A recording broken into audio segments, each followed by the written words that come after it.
Welcome to The Creator's Cult, the podcast where we dive deep into the world of podcasting and content creation. From hosts to producers, editors to marketers, we uncover the secrets of the industry. So guys, I'm here in Qatar in Web Summit 2025, and I'm here in iHeart Professional Podcast Studio with amazing Kate Mansberger, podcast development at iHeartMedia. Welcome, Kate. Thank you so much, Abdullah. I'm so excited to be here with you. Me too. So, Kate, I know you're doing amazing content with iHeart in USA, but here in Qatar and Middle East, we have a promising market. So I think your information and your experience, it's very important to us. So I want you to share some of your experience here with our audience in Middle East. So my first question is, what is a promising podcast format, in your opinion, for the future? I love this question, Abdullah. Thank you for asking. I think that there's a lot of different promising formats depending on the type of content that you want to make. One of the most evergreen formats that has the most longevity would be an always-on podcast. What I like about an always-on podcast, that's going to be one that is either delivering weekly or bi-weekly. And I just really think that it builds such a great relationship with your audience because the audience can always have an expectation on when they'll receive your content. With something that isn't able to publish so regularly, they might be left wanting more. And if it's something that might be like a limited series, again, the audience is going to want more because once that content is over, if they really enjoyed you as a host, they're going to be seeking out more content. So I would definitely recommend for someone trying to develop a podcast that is going to have longevity with their listeners, that they would develop an always-on concept, something that works weekly or bi-weekly to reach their audience. But it's difficult to maintain producing content every week or every 2 weeks. Definitely. One recommendation I would make would be to try to bank episodes. So if one of your constrictions is trying to get studio time, I would actually try to push most of your sessions together and kind of get a backlog of episodes so that you don't find yourself having to get in the studio every week. One thing that I recommend would maybe be picking a day of the week that you feel could be your podcast day. And you go in there for a few hours, you get content for, let's say, 3 hours, and maybe you can develop that into 3 episodes. So it's just very nice to be able to kind of group together that work so it doesn't feel so difficult.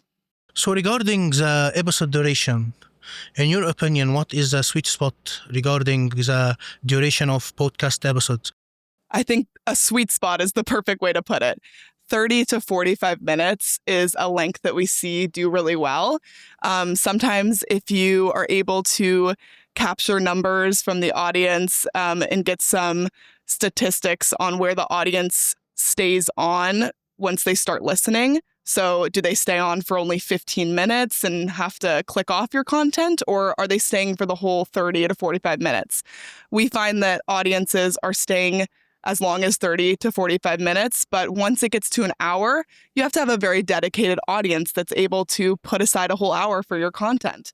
It's not that I would dissuade you from making hour-long content, but if you're just starting out, maybe 30 to 45 minutes is a good place to start, and it just makes it very digestible. Yeah, because, this generation attention span is very small.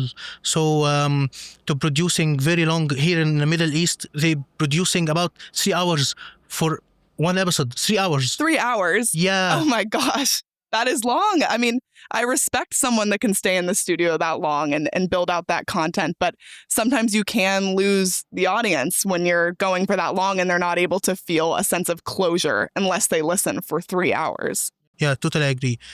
So, you are working as a podcast development at iHeart.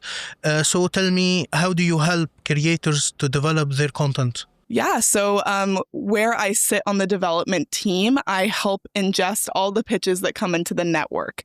So these are people that may have a podcast concept that they're trying to get off the ground, or an existing concept that we may help to grow.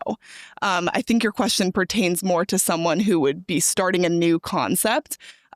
What I would do in those type of meetings is first have the creator figure out their target audience. Who are they trying to reach? And how does their content impact that audience? I would really recommend having a strong hook, something that sets yourself apart.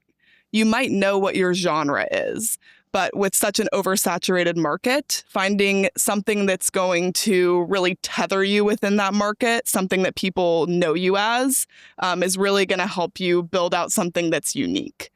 To go along with finding that beginning hook, something that I recommend at the end is just keep the audience wanting more. Always leave off with something that's going to want to make them go to the next episode. Want more of your content. So, one of the challenges here, how to gaining new listeners. I know people producing podcasts with only 10 listeners, okay? They want to promote their content and gaining about 1 million. I don't agree with this number, okay? But in your opinion, how to promote my podcasts, how to gaining a new audience and growing my audience base? That's a great question. I don't think that you always need 1 million followers on social media to have people find your content. I totally agree with you. We're saying, you could start with a lot smaller and grow. Something that I think really helps smaller creators get more listeners is finding someone within your genre that you could cross promote with. So that's something I've seen you doing at the summit, just talking to other creators that also have podcasts looking to grow and seeing how you can collaborate, bringing each other onto the podcast, even making silly videos on social media so that their followers get eyes on you and your followers get eyes on them. These can be really helpful relationships for both of you. So I would say build a cohort. Get a group of podcasters that are young and working in this region who have some of the same content directions as you. And maybe you guys could figure out some type of schedule where you film content together and maybe be some type of a recurring guest on each other's show. I feel like that could be a really good way to grow from a small audience to a bigger audience. So I want to ask you also, how to avoid failure? I think people sometimes say, when I produce 2 or 3 episodes, no one listens to those episodes, so I will not producing new content. So in your opinion, what is the failure in podcast industry? I think that there is no failure in podcasting as long as you have a strong passion and you keep creating in some way. If podcasting doesn't turn out to be your format, I don't see that as a failure. It's not for everyone. But if you do want to succeed in podcasting, define what you think success will be for you, because that will be different for everyone. If success for you is having a 2-year running show that's always on, coming out weekly, then set that goal. But if success looks like, making a really good limited series that may have 10 episodes that are really interesting and you release that all in one batch, that could be success for another podcaster. So I think just because you don't fit into someone else's version of success, it doesn't mean that you're not successful in podcasting. And something that I heard someone say today that I actually really liked is they had a really small podcast. They were saying, I haven't really found a partnership yet. And I feel like a partnership is something that would keep me on a really strong schedule. And so I told myself, I'm going to make a partnership with myself. I'm going to act as if I am delivering content to a partner, a bigger company, but I'm going to be that partner. I'm going to keep myself on that schedule. I'm going to be delivering the content because I have defined what my success will look like. And I want to stay on a schedule and provide content strategically to an audience. So I would say definitely define what success looks like for you and figure out how to reach your goals based on a schedule, even if someone else is not the one providing it. Yeah, great. In the past 3 days, I think you talked with many Arabs creators. So can you tell me what is the main difference between the Arabs creators and US creators or Europe creators? That's a great question as well. I would say that I've noticed more similarities than differences. Everyone is very eager that I've met, very eager to reach an audience, very eager to get their voice out there. And I think that there's a lot of talent here. Just working with the cohort that's been around, I've been really impressed with just the topics that they're willing to talk about, the people that they've interviewed, and the conversations that they've started. One thing that I think you guys are up against is that podcasting just historically has had a bigger base in the US for now, but I think that's changing. iHeart Podcast's presence in this region shows that we are really looking to expand to international markets, and this is one that people are eager for. So I would say you guys are definitely building something from the ground up. While in the US, maybe people are entering an already existing market, but there's so much talent here. And that's not to say that no podcasts exist. Obviously, you know that podcasts exist and you are helping so many people with podcasts. So I think what you're doing is amazing. Thank you, Kate. So, I came from radio industry, okay? And I think many people don't know the difference between a radio presenter and podcast hosts. So here in Middle East, the radio presenter talk like, and we are here with... It's very intimate in your ear. Okay. So I know many creators and many presenters will be converted from a radio presenter to a podcast presenter. So what's your advice to them? And what is the difference between radio and podcast? That's a great question. So how to make that transition from radio to podcast, or kind of bridge that gap for listeners. So iHeartRadio is another subset of iHeartMedia, the larger media conglomerate that operates out of the United States. Our radio stations are across the US and feature tons of great radio hosts and podcast hosts. So I feel like we're at a good spot where those two different types of audio storytelling are always interacting. One thing I would maybe recommend for radio hosts to make that transition is, as we know, radio, it's live. It's not something you can always access after it's happened. So I think when developing content that's going to be existing in the world for a long time, like a podcast, maybe they find a way to kind of make that content evergreen and last forever, stand the test of time. Like find some type of way to anchor their content to the way that a podcast is, and make it more digestible bites, like podcast episodes truly are. I mean, I feel like there's so much overlap in the two, as they both feature audio storytelling, and someone coming on the radio from 10 to 11 every day is pretty similar to getting an hour podcast. It's just that the consumer gets to choose when they listen to a podcast, and sometimes a radio, you catch it or you miss it. So I think for radio hosts, podcasts are a good space to enter because you're going to make it very much more accessible. So I think I'd recommend to any creators in this region looking to transition from radio host to podcasting to definitely consider it. Yeah, totally agree with you, Kate. So, Kate, in your opinion, anyone can start a podcast? In my opinion, anyone can start a podcast. Okay, without any consideration for the type of human voice, like a radio standard before, and the ability of present a content, anyone should learn how to make these things before, or just click record? I think that that's completely up to you. We live in an age where technology has moved so far forward that you really can click record. Something that one of our podcast audio engineer experts that said in one of his discussions was, you've got a great microphone in your pocket now. Your iPhone records audio and it does it pretty well.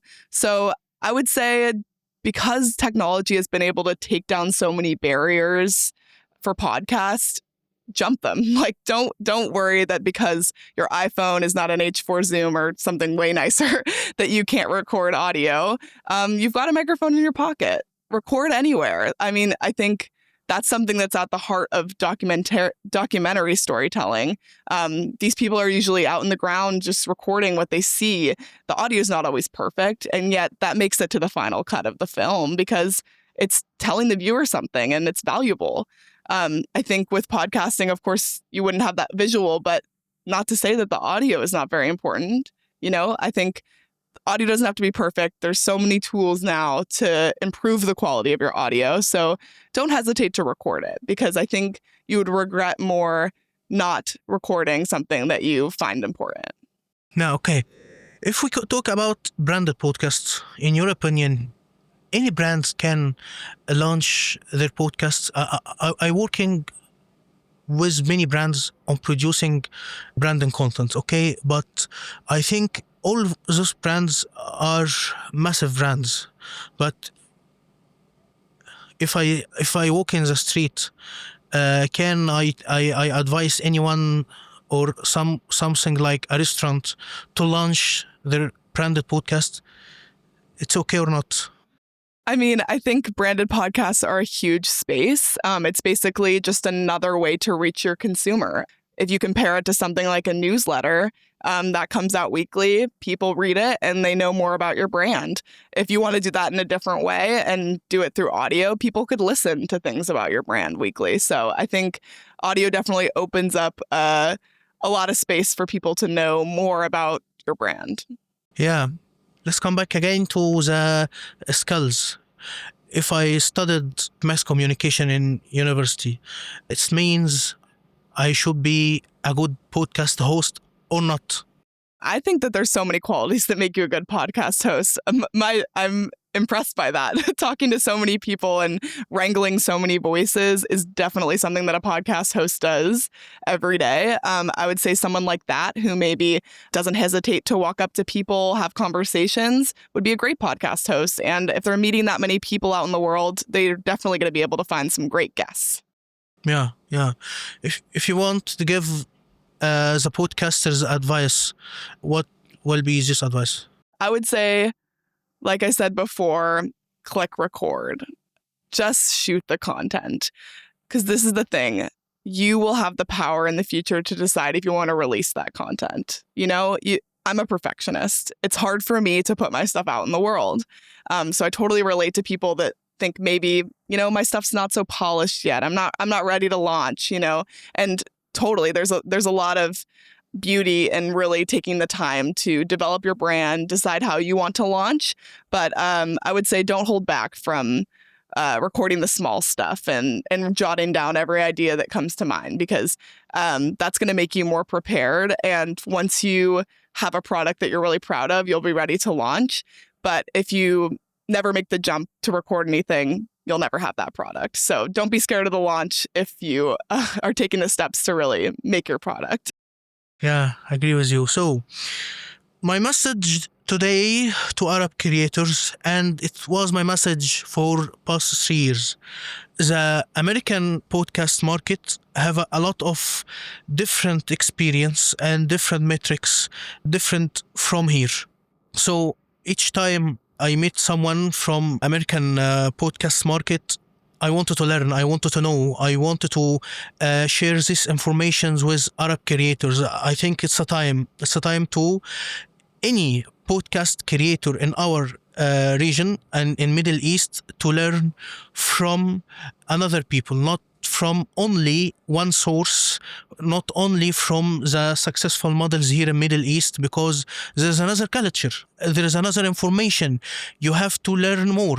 I have 12 years of experience in this industry, but today I learn a lot from Kate, and I learn a lot from Jonathan and from Ben, from everyone here in iHeart. And it's not a shame. You have to learn every day. And I want to say thank you to be my guest today in iHeart Studio. It was an amazing episode, and you are an amazing person, and all the team, you are amazing. I love you all. And I hope we met together again. It's your first time in Qatar, and it's my first time in Qatar, but it's the best place to know the Arabic culture. I think Qatar is the best place to know the Arabic culture, and I hope we met together again, guys. I really hope so too. I just want to say a thank you to you for having me on your podcast. This has been such a great interview, and I really appreciate your time. Thank you. I appreciate you are being here, Kate. So see you later and goodbye. That's a wrap for this episode of The Creator's Cult. A huge thank you to our guest, for sharing their wisdom. If you found this episode valuable, don't forget to subscribe, leave a review, and share it with your fellow creators.